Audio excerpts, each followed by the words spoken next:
आप सभी को पता है टैक्स ऑडिट की लिमिट 1 करोड़ है। यानी 1 करोड़ से ज्यादा का अगर आपका बिजनेस हुआ तो उस केस में यहां पर आपको टैक्स ऑडिट करवाना मैंडेटरी होगा। बट यहां पर अगर कोई ए लिमिटेड है जिसका टर्नओवर 8 करोड़ है तो यहां पर उन्हें टैक्स ऑडिट एप्लीकेबल नहीं होती है। बट अगर कोई बी लिमिटेड है जिनका टर्नओवर 5 करोड़ है उन्हें टैक्स ऑडिट एप्लीकेबल हो जाती है। तो आइए देखते हैं ऐसे कौन से केस है जहां पर आपको टैक्स ऑडिट मैंडेटरी हो जाएगी। टैक्स ऑडिट की लास्ट डेट है 30 सितंबर। 30 सितंबर से पहले आप अपनी टैक्स ऑडिट कंप्लीट कर लीजिएगा, बिकॉज इस बार नॉन टैक्स ऑडिट वालों के लिए ड्यू डेट एक्सटेंड नहीं करी गई है जिसकी थी 31 जुलाई 2022। वैसे ही अब अगर आप टैक्स ऑडिट में आते हैं तो आपकी ड्यू डेट है 30 सितंबर तक। आपको टैक्स ऑडिट रिपोर्ट जो है वो सरकार को जमा करनी है। तो ध्यान रखिएगा इसमें यहां पर आपको टैक्स ऑडिट एप्लीकेबल होगी फाइनेंशियल ईयर 21-22 के लिए या नहीं होगी वो जानना बहुत ज्यादा इंपॉर्टेंट है। उसी के साथ साथ क्या है टैक्स ऑडिट की लिमिट, यहां पर 3 टर्नओवर की लिमिट दी गई है जहां पर आपको टैक्स ऑडिट एप्लीकेबल हो जाएगी, जैसे कि 1 करोड़, 2 करोड़ और 10 करोड़। तो यहां पर 3 अलग अलग क्राइटेरिया दिए गए हैं, इनको समझना आपके लिए बहुत ज्यादा इंपॉर्टेंट है। तो आइए समझते हैं, विद एग्जाम्पल के साथ समझेंगे कि कब आपको टैक्स ऑडिट एप्लीकेबल होगी। स्टार्ट करते हैं अपने आज के वीडियो को।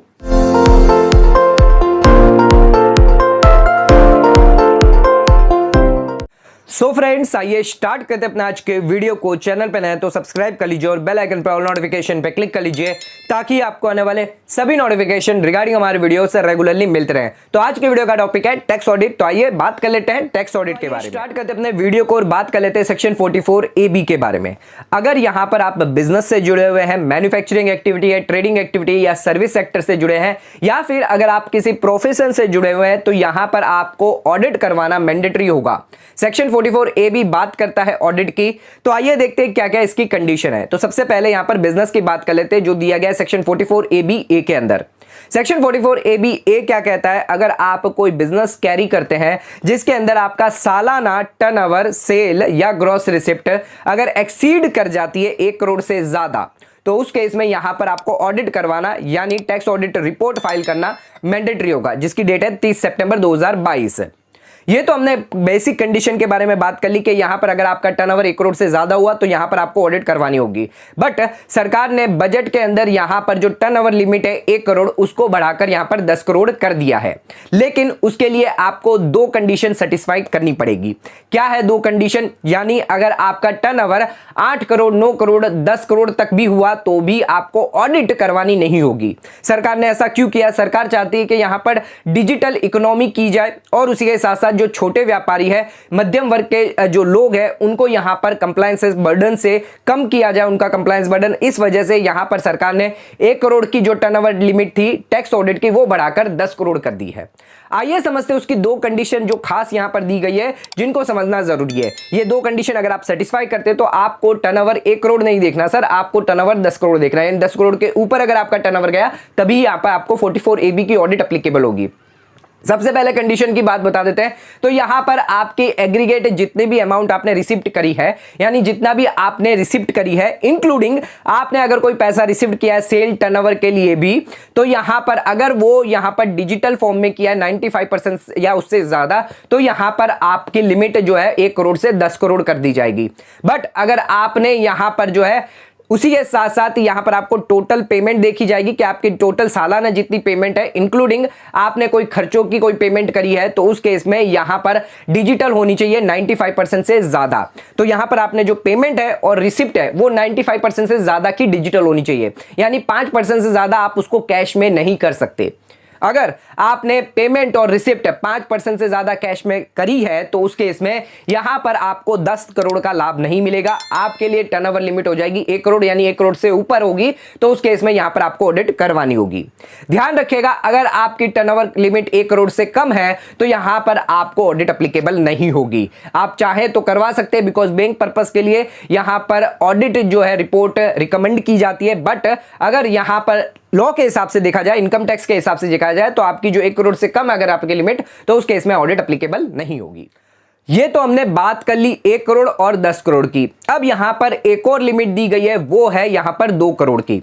2 करोड़ की लिमिट क्या है सर? तो यहां पर अगर आपका टर्नओवर 1 करोड़ से ज्यादा है बट 2 करोड़ से कम है तो उस केस में यहां पर आप प्रिजम्पटिव बेसिस पर सेक्शन 44AD यहां पर ऑप्ट कर सकते हैं। उस केस में यहां पर आप अपना प्रॉफिट 8% या 6%, अगर डिजिटल फॉर्म में है तो 6% यहां पर दिखाकर आप यहां पर ऑडिट नहीं करवाएंगे तो भी चलेगा। तो ध्यान रखिएगा कि यहां पर आप प्रिजम्पटिव बेसिस पर यहां पर कर सकते हैं। जो भी इंडिविजुअल है, एचयूएफ है, पार्टनरशिप फर्म है, अदर देन एलएलपी के लिए छूट नहीं दी गई है एंड रेसिडेंट होनी चाहिए।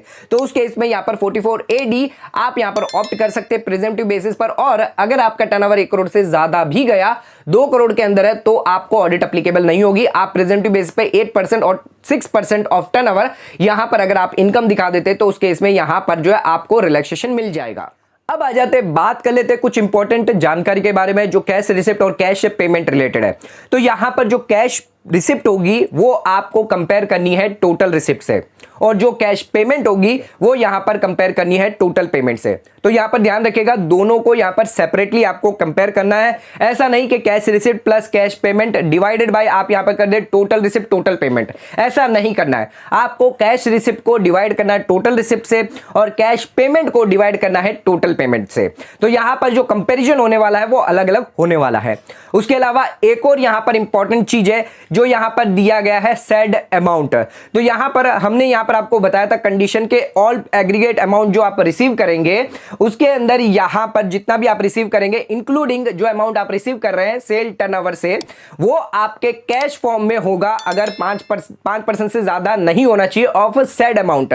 तो यहां पर जो सेड अमाउंट दिया है उसको क्लैरिफाई किया गया है, जिसको यहां पर टोटल रिसिप्ट और टोटल पेमेंट कहा गया है। यानी जो सेड अमाउंट है यानी 5% किसका हमें देखना है या 95% हमें किसका देखना है, जो टोटल रिसिप्ट है और टोटल पेमेंट है। यहां पर टोटल टर्नओवर या सेल का नहीं देखना है। तो यह भी एक यहां पर क्लैरिफिकेशन किया गया है। अब आ जाते हैं बात कर लेते हैं ऐसे कौन से ट्रांजैक्शन है जिनको कैश फॉर्म नहीं माना यानी जिनको डिजिटल माना गया है।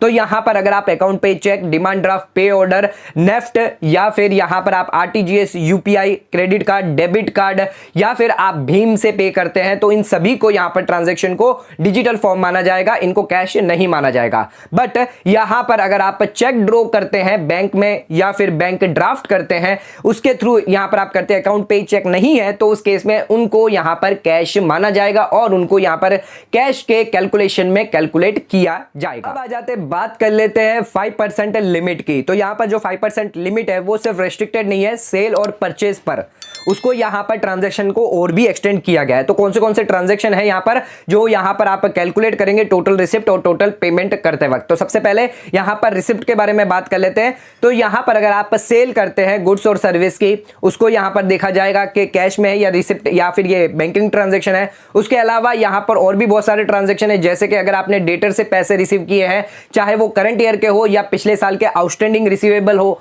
उसके अलावा यहां पर अगर आपने किसी को ट्रेड एडवांसेस रिसीव किए गए हैं या लोन्स और एडवांसेस के रिगार्डिंग कोई यहां पर रिसिप्ट करी गई है, या आपने कोई फिक्स एसेट यहां पर बेचा है उसकी कोई पेमेंट यहां पर रिसीव करी है, या फिर स्क्रैप बेचा है, इन्वेस्टमेंट किया है, तो इन सभी की रिसिप्ट्स को यहां पर देखा जाएगा सर। उसी के साथ साथ यहां पर पेमेंट की बात कर लेते हैं। तो यहां पर अगर आप परचेज के लिए पेमेंट करते हैं गुड्स के लिए या क्रेडिटर को पेमेंट करते हैं, चाहे करंट के हो या फिर आउटस्टैंडिंग पेबल अगर क्रेडिटर हो पिछले साल के, एंड यहां पर अगर आपने कोई सेल किया है, कैपिटल एसेट्स, कैपिटल एक्सपेंडिचर अगर आपने किया है उसकी अगर कोई पेमेंट करी है तो वो भी आपकी टोटल पेमेंट में आएगी। आपने सैलरी, इलेक्ट्रिसिटी या फिर रेवेन्यू एक्सपेंडिचर अगर कोई किया है, उसके अलावा अगर आपने कोई कैपिटल एक्सपेंडिचर किया है, आपने यहां पर जो है कोई बेचा है, यहां पर सेल किया है, तो उन सभी को यहां पर जो पेमेंट माना जाएगा। उसी के साथ साथ कुछ क्लैरिफिकेशन यहां पर दिए गए हैं। अगर यहां पर अगर आप कैश डिपॉजिट करवाते हैं बैंक में या विड्रॉल करवाते हैं तो उन्हें यहां पर टोटल रिसिप्ट और टोटल पेमेंट में इंक्लूड नहीं किया जाएगा। उसके साथ साथ यहां पर अगर आप कैपिटल कंट्रीब्यूशन करवाते हैं तो यहां पर अगर कोई पार्टनरशिप फर्म है उसमें अगर कैपिटल कंट्रीब्यूशन अगर कोई पार्टनर करता है तो वो तो इंक्लूड किया जाएगा। बट अगर कोई प्रॉपर्टीशिप कंसर्न है, अगर वो कैपिटल कंट्रीब्यूशन करती है तो उसे एक्सक्लूड कर दिया गया है। यहां पर जो लिमिट हम गिनेंगे टोटल रिसिप्ट और टोटल पेमेंट में, तो ध्यान रखिएगा कि यहां पर जो है प्रॉपर्टीशिप कंसर्न है तो उस केस में यहां पर नहीं देखा जाएगा, बिकॉज वो एक पॉकेट से दूसरे पॉकेट में ही पैसा ट्रांसफर हो रहा है, तो उसके लिए यहां पर जो इंक्लूड नहीं करना कैलकुलेशन में।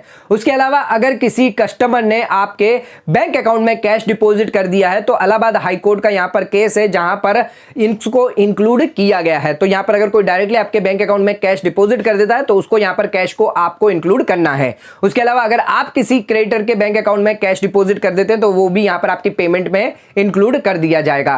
एंड यहां पर जो है आप कोई कैपिटल एक्सपेंडिचर करते हैं तो यहां पर आपको जो है इंक्लूड करना है। आपने कोई एक्सपेंडिचर किया, कैपिटल एक्सपेंडिचर किया या रेवेन्यू एक्सपेंडिचर किया, वो दोनों आपको यहां पर जो इंक्लूड करना रहेगा सर।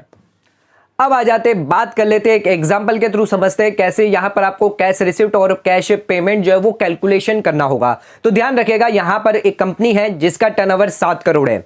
अब कंपनी की जो रिसिप्ट्स है आइए देखते हैं। तो यहां पर कंपनी ने जो सेल किया है उसमें से यहां पर बैंक से यहां पर जो पैसा रिसीव किया है वो है 6 करोड़। उसके साथ साथ कंपनी ने जो कैश रिसीव किया है वो है 20 लाख रुपए।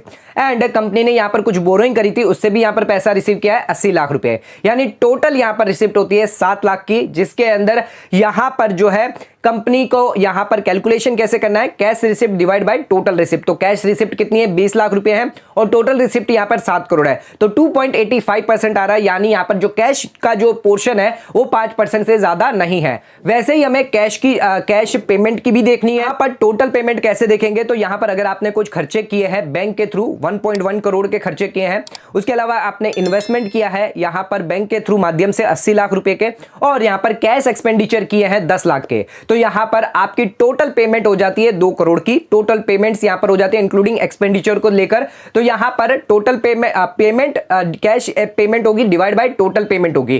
कैश पेमेंट कितनी करिए, 10 लाख की करिए, उसके बाद डिवाइड आपको करना टोटल जो पेमेंट है वो है 2 करोड़ की। यानी आपका यहां पर परसेंटेज निकल के आता है 5%। तो यहां पर आपका जो कैश का यहां पर पोर्शन है वो 5% से ज्यादा नहीं है। तो हमने टोटल रिसिप्ट और टोटल पेमेंट को अलग अलग देखना है, और दोनों के केस में 5% ज्यादा नहीं है तो यहां पर आपको टैक्स ऑडिट एप्लीकेबल नहीं होगी। बट अगर किसी केस में यहां पर आपका कैश पेमेंट 5% से ज्यादा चला जाता है, दोनों केस में किसी एक भी केस में, तो यहां पर आपको टैक्स ऑडिट एप्लीकेबल हो जाएगी। तो यहां पर अगर भले ही कंपनी का टर्नओवर 7 करोड़ है तो उन्हें यहां पर टैक्स ऑडिट करवानी रहेगी। अब आ जाते बात कर लेते प्रोफेशन की। तो सेक्शन 44A(B) के अंदर यहां पर प्रोफेशन की दी गई है। तो प्रोफेशन में अगर यहां पर आपका टर्नओवर 50 लाख से ज्यादा होता है तो यहां पर आपको ऑडिट करवाना मैंडेटरी हो जाएगा। बट प्रोफेशंस वालों के लिए भी यहां पर, जैसे कि बिजनेस वालों के लिए यहां पर 44AD दिया गया था, प्रिजम्पटिव बेसिस पर दिया था, वैसे ही प्रोफेशन वालों के लिए सेक्शन 44ADA दिया गया है। यानी अगर यहां पर आप नोटिफाइड प्रोफेशन है और यहां पर आपका टर्नओवर 50 लाख तक है, अप टू 50 लाख तक है, 50 लाख से ज्यादा नहीं है। अगर 50 लाख से ज्यादा हुआ तो आपको ऑडिट मैंडेटरी है। बट अगर आपका टर्नओवर 50 लाख तक है और यहां पर आपको जो है इनकम, डीम्ड इनकम 50% से ज्यादा अगर आप दिखा देते हैं तो उस केस में यहां पर आपको ऑडिट एप्लीकेबल नहीं होगी। बट अगर आप डीम्ड इनकम 50 लाख से कम दिखाएंगे तो यहां पर आपको ऑडिट एप्लीकेबल हो जाएगी। इसके अलावा और भी बिजनेस है, जैसे कि 44AE, 44BB मिनरल्स के, या 44BBB टर्न की प्रोजेक्ट, जिनके अंदर अगर आप डीम्ड इनकम दी गई है, डीम्ड इनकम से कम लोअर इनकम दिखाते हैं तो भी यहां पर आपको ऑडिट एप्लीकेबल हो जाएगी। तो आज के इस वीडियो के अंदर हमने यहां पर डिटेल में डिस्कस कर लिया कि टैक्स ऑडिट आपको बिजनेस और प्रोफेशन में कब कब एप्लीकेबल है और उसकी क्या टर्नओवर लिमिट लेने वाली है, और उनकी टर्नओवर लिमिट जो है उसके अंदर क्या क्या कंडीशन दी गई है। तो इन सभी चीजों को, इन सभी बातों को ध्यान में जरूर रखिएगा। 30 सितंबर से पहले पहले अपनी टैक्स ऑडिट अगर आपको एप्लीकेबल होगी तो यहां पर आप जरूर करवा लीजिएगा। चार्टर्ड अकाउंटेंट यहां पर आपकी जो रिपोर्ट है फॉर्म 3CD और 3CB यहां पर जो है फाइल करते हैं।